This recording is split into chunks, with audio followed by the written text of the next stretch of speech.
तर पहा मित्रांनो, आजचे जे संपूर्ण प्रश्न आहेत ते तुमच्या तांत्रिक सिलेबसवर आधारित असणार आहे. आरोग्य सेवकच्या मग 40% असो की 50% असो, तांत्रिक सिलेबस हा सेमच आहे आणि सर्व प्रश्न जे तयार करण्यात आलेले आहे ते 10वीच्या लेव्हलचे प्रश्न आहेत.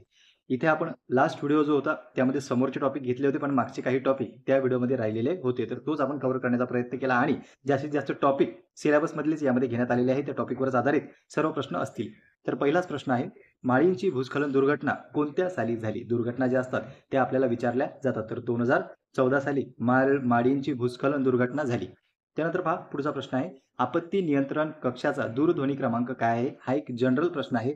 आपल्याला वाटत असेल की हा प्रश्न कसा येऊ शकतो, पण पहा मित्रांनो, एक वेळेस प्रश्न आला होता की धूम्रपान करण्यास शाळेपासून किती अंतरावर जे आहे ते त्याचं करण्यापर्यंत मनाई आहे, म्हणजे किती मीटरपर्यंत त्याचा दायरा असतो धूम्रपान करण्याचा, तर तो 100 मीटर असा होता आणि हा प्रश्न त्याच्या मागच्या वर्षी सुद्धा येऊन गेलेला होता. तर पहा असे काही प्रश्न असतात जे परीक्षेत विचारले जातात. तर आपत्ती नियंत्रण कक्षाचा दूरध्वनी क्रमांक काय आहे? तर तो आहे 108.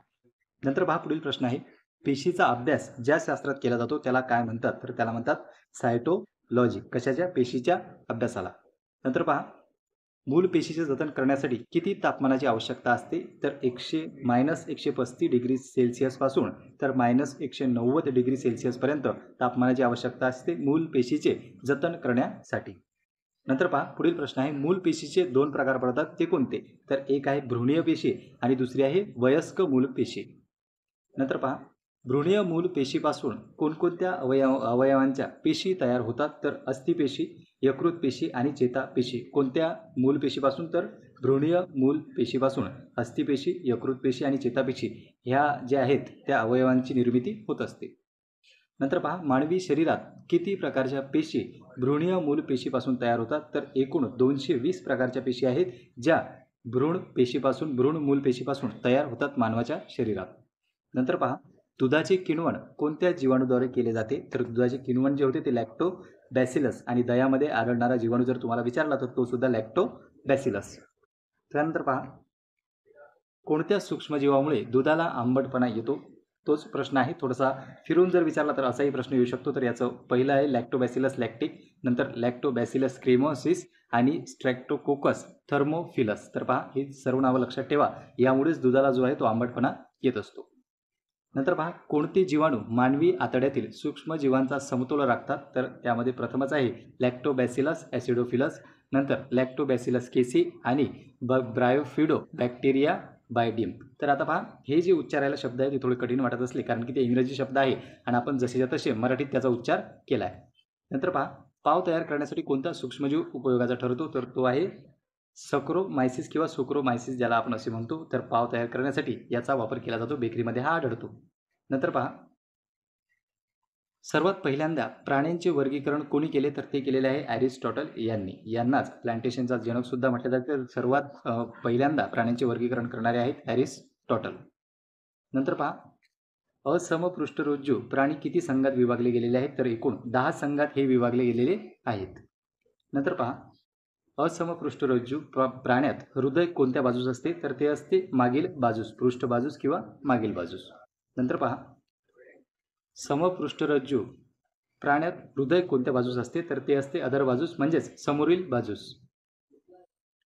वर्गीकरणाची पंचसृष्टी पद्धत कोणी शोधून काढली? तर ती शोधून काढलेली आहे रॉबर्ट व्हिटाकर यांनी. कोणती? वर्गीकरणाची पंचसृष्टी पद्धत, रॉबर्ट व्हिटाकर. नंतर पहा पुढचा प्रश्न आहे, विद्युत निर्मिती केंद्रातून विद्युत ऊर्जा तयार करण्यासाठी कोणत्या तत्वाचा वापर करतात? तर विद्युत चुंबकीय प्रवर्तन तत्वाचा वापर केला जातो विद्युत निर्मिती केंद्रापासून विद्युत ऊर्जा तयार करण्यासाठी. नंतर पुढील प्रश्न आहे, विंध्यनगर हे औष्णिक ऊर्जा आधारित विद्युत निर्मिती केंद्र कोणत्या राज्यात आहे? तर ते आहे मध्य प्रदेशमध्ये.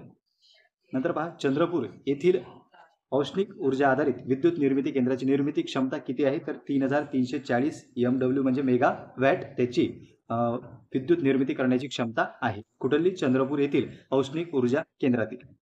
नंतर पहा, अणुऊर्जा आधारित विद्युत निर्मिती करण्यासाठी कोणत्या इंधनाचा वापर होतो? तर युरेनियम आणि प्लुटोनियम हे दोन्ही शब्द महत्त्वाचे आहे. युरेनियम आणि प्लुटोनियम हे अणुऊर्जा आधारित विद्युत निर्मिती करण्यासाठी या दोन्ही इंधनाचा जो आहे तो वापर केला जातो.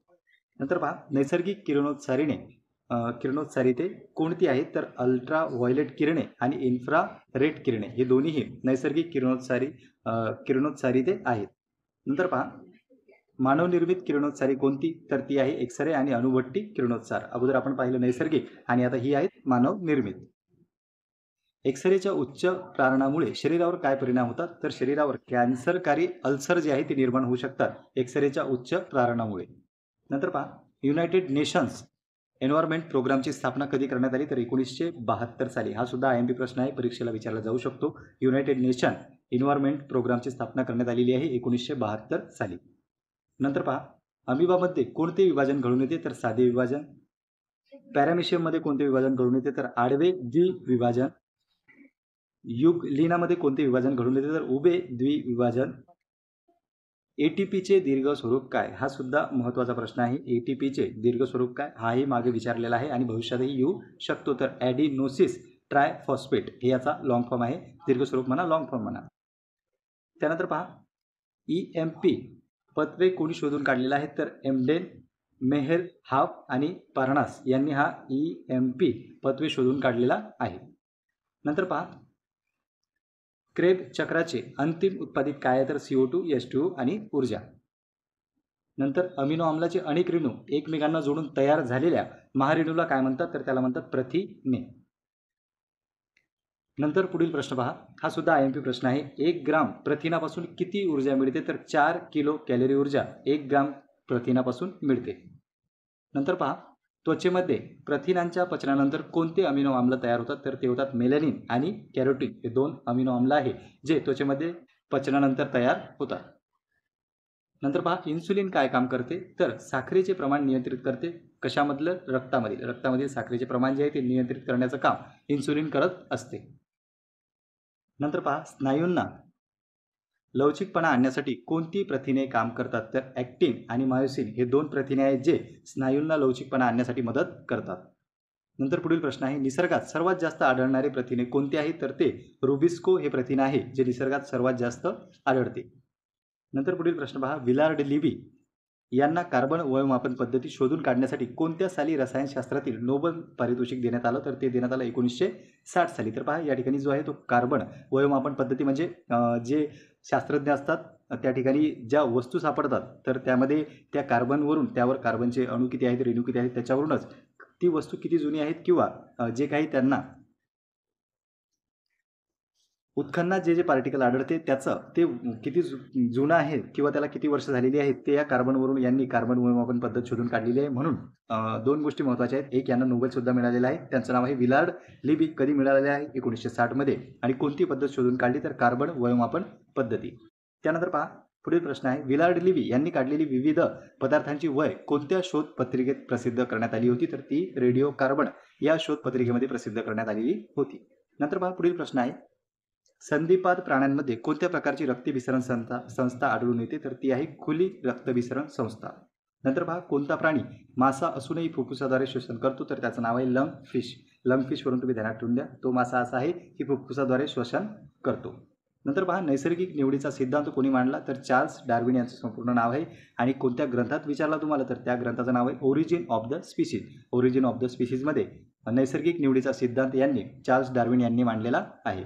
नंतर पहा, इंद्रियाचा वापर व न वापराचा सिद्धांत कोणी मांडलेला आहे? तर लामार्क. लामार्क यांनी इंद्रियाचा वापर व न वापराचा सिद्धांत मांडलेला आहे. तर पहा मित्रांनो, या व्हिडिओमध्ये आपण जवळपास महत्त्वाचे जे 40 प्रश्न होते ते घेण्याचा प्रयत्न केलेला आहे आणि थोडे वेगळ्या टाईपचे प्रश्न घेतले कारण की परीक्षेमध्ये कसे एक्झॅक्टली प्रश्न येणार आहे त्याची आपल्याला कल्पना नाही. आपल्याकडे फक्त सिलेबसमधले टॉपिक आहे. आपण आतापर्यंत हा आपला 3रा व्हिडिओ आहे. या अगोदर आपण 2 व्हिडिओ बनवलेले आहेत. तर हा एकूण 3रा व्हिडिओ आहे. पूर्वीचे 2 तुम्ही पाहिले नसतील तर ते सुद्धा तुम्ही पाहून घेऊ शकता आणि आपली सिरीज ही पेपर येईपर्यंत कंटिन्यू चालणार आहे. मे बी तुम्हाला जास्तीत जास्त प्रश्न या सिरीजमधून आले पाहिजे. तर या व्हिडिओमध्ये थांबूया. व्हिडिओ तुम्हाला कसा वाटला कमेंट बॉक्समध्ये नक्की कळवा आणि जर चॅनलवर पहिल्यांदा आलेले असाल तर चॅनलला सबस्क्राईब करून घ्या जेणेकरून कोणतीही महत्त्वपूर्ण माहिती किंवा अपडेट आपल्याकडून मिस होणार नाही.